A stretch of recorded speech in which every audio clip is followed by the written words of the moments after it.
जय Shriram. Flat tummy सर्वांनाच पाहिजे असते, म्हणजे पोट हे पूर्णतः सपाट पाहिजे असतं.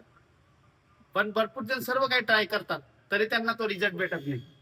कारण की आता कोणीही जिम जॉईन केली तर सर्वात पहिले सांगतात की मला माझं पोट कमी करायचंय, मला माझं पोट कमी करायचंय, मला माझं पोट कमी करायचंय.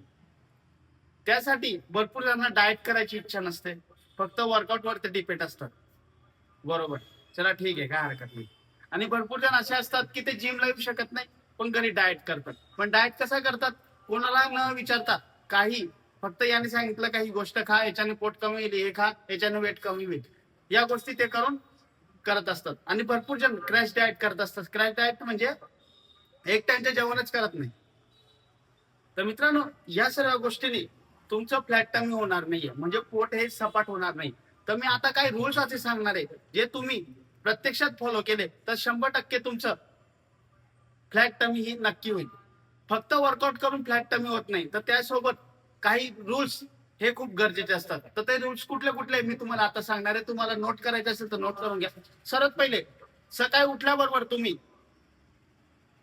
1 ते 2 ग्लास पाणी पिलंच पाहिजे. मग ते तुम्ही कोमट पाणी पिताय का काय वेगळे वेगळे पदार्थ टाकून ते पाणी पिताय, पण 1 ते 2 ग्लास पाणी हे पिणं खूप गरजेचं आहे. साधं पाणी पिलं तरी चालणार आहे. हा झाला पहिला रूल. त्यानंतर तुम्ही जसे उठले, त्यानंतर तुम्हाला दिवसभरामध्ये कुठल्याही प्रकारचं बेकरी प्रोडक्ट झालं, त्यानंतर कोल्ड ड्रिंक झालं, सॉफ्ट ड्रिंक झालं, या गोष्टी तुम्हाला अवॉइड करायच्या आहेत, टाळायच्या आहेत. याने काय होत असतं, यानेतून तुम्हाला लॉंग टर्म साठी फॅट स्टोअर होत जात असतं, म्हणून तुम्हाला लवकर रिझल्ट भेटत नाही. हा झाला दुसरा रूल. तिसरा रूल आहे, तुम्हाला तुमच्या जेवणामध्ये पुरेपूर असं प्रोटीन इंटेक ठेवावं लागेल. प्रोटीन इंटेक म्हणजे पावडर फॉर्म नाही सांगते मी, कुठला डब्बा नाही सांगते. ज्या अन्न पदार्थातून तुम्हाला प्रोटीनची मात्रा जास्त प्रमाणात भेटेल, हे अन्न पदार्थ तुम्हाला दररोज खायचे. यातून तुमची प्रोटीनची मात्रा ही पूर्णतः भरेल. तर मित्रांनो, जितकं जास्त शरीरामध्ये प्रोटीन, तितकं तुमचं फॅट हे कमी होत जातं आणि पोट हे वाढत नाही आणि फ्लॅट कमी व्हायला मदत होत असते. हा झाला तिसरा रूल. आता चौथा रूल आहे, तुम्हाला दिवसभरामध्ये जास्तीत जास्त वॉटर इंटेक ठेवायचंय, म्हणजे पाणी प्यायचंय. कमीत कमी तुम्हाला मी अंदाजे सांगतो, वेटच्या हिशोबाने आपण आपलं वॉटर इंटेक ठेवत असतो, पण मी तुम्हाला एक अंदाजे सांगतो. तुम्हाला कोणी काय सांगितलं, तुम्हाला कोणाकडे काय विचारायचं नसेल तर अंदाजे तुम्ही 3 ते 4 लिटर पाणी हे डेली पिलं पाहिजे. पण एक लक्षात ठेवा, भरपूर जण काय करतात, एका वेळेस तोंडाला बाटली लावली की 1 लिटरचं पाणी हे पूर्ण संपवून टाकतात. तसं नाही करायचं.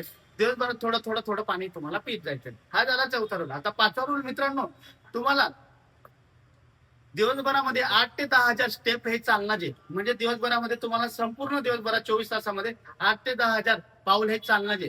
याने तुमच्या शरीराला चांगली चालना भेटेल. जे अन्न तुम्ही पदार्थ खाल्ले ते लवकर जिरवायला, म्हणजे पूर्णतः पचायला हे मदत होईल, आणि ज्याने तुमचा फॅट स्टोअर हे होणार नाही. आता पुढचा रूल आहे मित्रांनो, 6वा रूल खूप महत्वाचा आहे.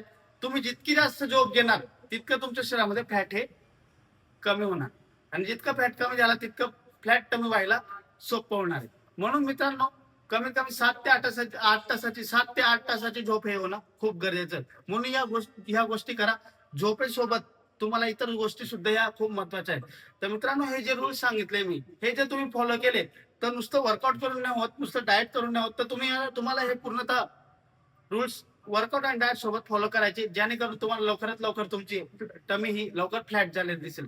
तर मित्रांनो, हा आजचा होता आपला विषय. लवकरात लवकर तुम्हाला तुमची टमी फ्लॅट करायची असेल, पोट एकदम सपाट करायचं असेल, तर हे रूल फॉलो करा आणि आपल्या चॅनलला सबस्क्राईब करायला विसरू नका. तर मित्रांनो, आजचा आपला विषय होता. सर्वांना जय श्रीराम.